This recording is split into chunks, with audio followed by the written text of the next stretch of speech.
last year, when the film Napoleon received fierce criticism from audiences and historians for misrepresenting the image of one of the most renowned generals in human history. Director Ridley Scott responded defiantly, "When I have issues with historians, I just say this. Sorry, were you there to witness it? If not, then keep your mouth shut." With such an extremely tough attitude, perhaps audiences don't need to bother checking the historical accuracy of his latest work, Gladiator 2, which tells the story of the Roman hero Lucius Verus, after whom the main character is named. Because clearly, retelling history and pleasing the academic community and be all or behind the odi are not things that the 86-year-old director prioritizes. That's right, the only task Gladiator 2 needs to focus on is how to carry on the legacy of its predecessor from 24 years ago, a work that can now be considered a classic of the epic genre and that elevated Ridley Scott's name to new heights. So, can Lucius inherit the strength and honor of the great Maximus? Let's find out together in today's video. Set 16 years after the tragic death of Maximus Decimus Meridius, when he took Emperor Commodus with him to the Eternal Gates, viewers are brought to a completely different Rome. At this time, Rome is ruled by two Caesars.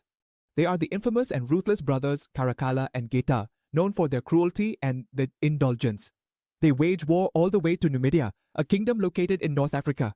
The Roman conquest introduces us to Hanno, a warrior living a simple life with his beautiful wife, Arista. Of course, that peace quickly turns into a bloodbath, and Hanno loses everything to the army of General Acacius: his family, his friends, and even his freedom.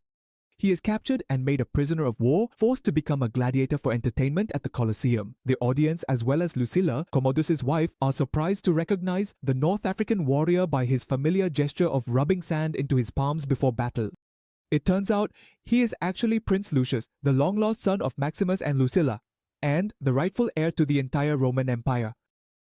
Having spent nearly his entire career helming blockbuster projects, the grandeur of Gladiator 2 is hardly in doubt, especially with such an experienced director at the helm. Even if he sometimes overlooks the historical accuracy of events, he is still renowned for his ability to authentically recreate the distinctive atmosphere of past eras. The same goes for Gladiator. With a massive budget, it doesn't take long for audiences to truly believe they're living in the ancient city of Rome. From the architecture, costumes, and statues of the gods to even the jewelry, every detail is meticulously crafted and absolutely magnificent. Ridley Scott even had a replica Colosseum built on set in Malta solely to serve the competition scenes. Therefore, when brought to the screen, the arena hosting the bloody sports of ancient Rome appears realistic enough to win over even the most demanding viewers. From the intricate suits of armor and majestic warships to the bustling streets of Rome. All in all, Ridley Scott's sense of aesthetics has always been top tier, and he proves that, at least in terms of visuals, he hasn't lost his touch. However, some of the fight scenes occasionally feel a bit lacking in sophistication. Right from the very first scene, Lucius faces off against bloodthirsty apes. We see that it's almost just him fighting one-on-one, while the other warriors are standing around watching quite casually, and it's also rather puzzling why the apes don't all rush in to attack Lucius at the same time. It's even more apparent in the massive naval battle at the Colosseum, where Lucius's opponent's ship seems rather weak, merely firing arrows passively before being quickly boarded and destroyed in a matter of moments. Admittedly, watching sharks swim right in the middle of the arena or gladiators charging into battle on rhinoceroses is incredibly thrilling, but it feels like Lucius is never really considered a worthy opponent, and there isn't any challenge that truly makes us worry for his life. And for those who already know that Lucius Verus will eventually become a Roman emperor, it's even more certain that he will survive all these ordeals. Even so, it's hard to blame the production team, since the film's predictability actually comes from a storyline that's built too similarly to the first installment. A skilled, beloved, and humble warrior who accidentally stumbles and is captured, becoming a gladiator to entertain the emperors. However, thanks to his exceptional qualities and abilities, this warrior keeps winning battles and becomes famous. In fact, the continuous applause from the people for him even poses a challenge to the status of the Caesars. I don't object to the decision of director Ridley Scott or the screenwriter, and retracing the journey of a proud gladiator, though not new, is still interesting enough and true to the spirit of inheriting the first installment.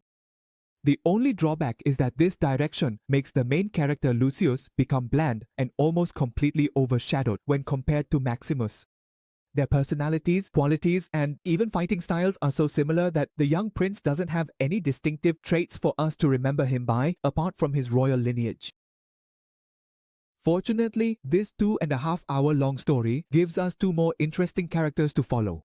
One is the upright General Marcus Acacius, played by Pedro Pascal, who is currently Lucius's mother's husband.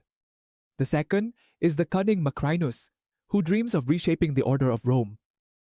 Both characters undergo significant psychological developments, especially Macrinus, from his sly, mischievous tone to the way he stirs up political chaos and manipulates the two young emperors. Everything about him is captivating. And especially, this character has a convincing enough motive for us to believe why he dares to commit such earth-shattering acts. Denzel Washington delivered a complete performance, and for me, the script of Gladiator is saved by a solid antagonist who embodies both ideals and intelligence.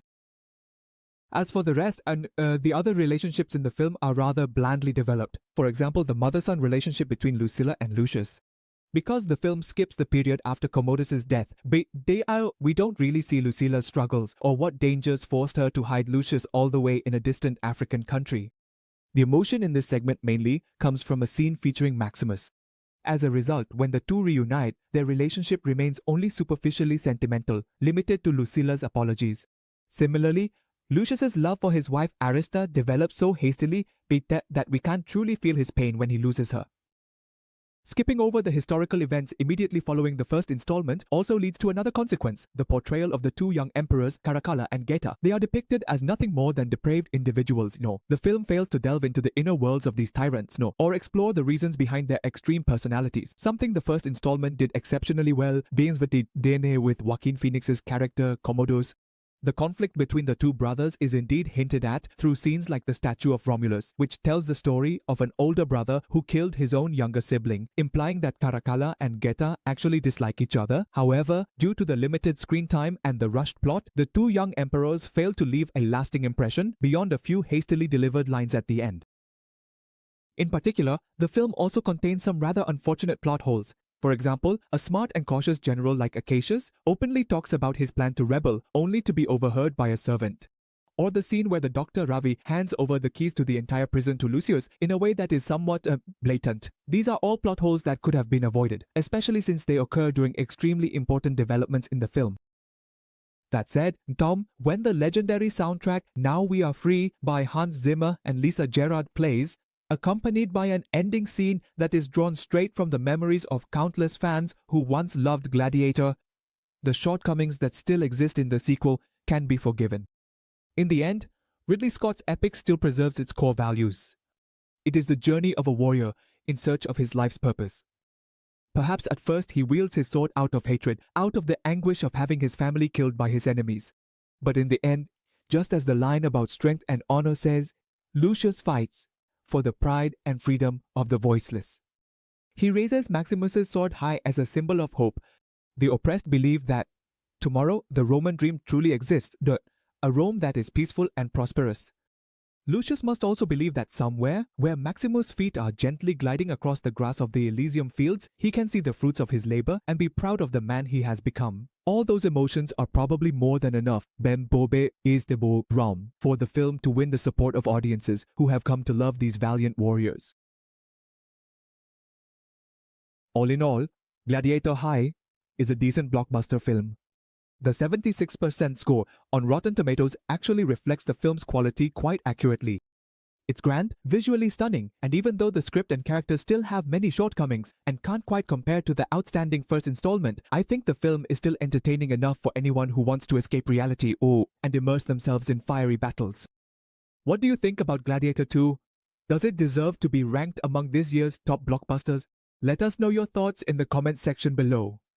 This review will end here. Hello and enjoy the movie. May the Force be with you. I'm gonna make him an offer he can't refuse. Play as time goes by. Have a view, baby.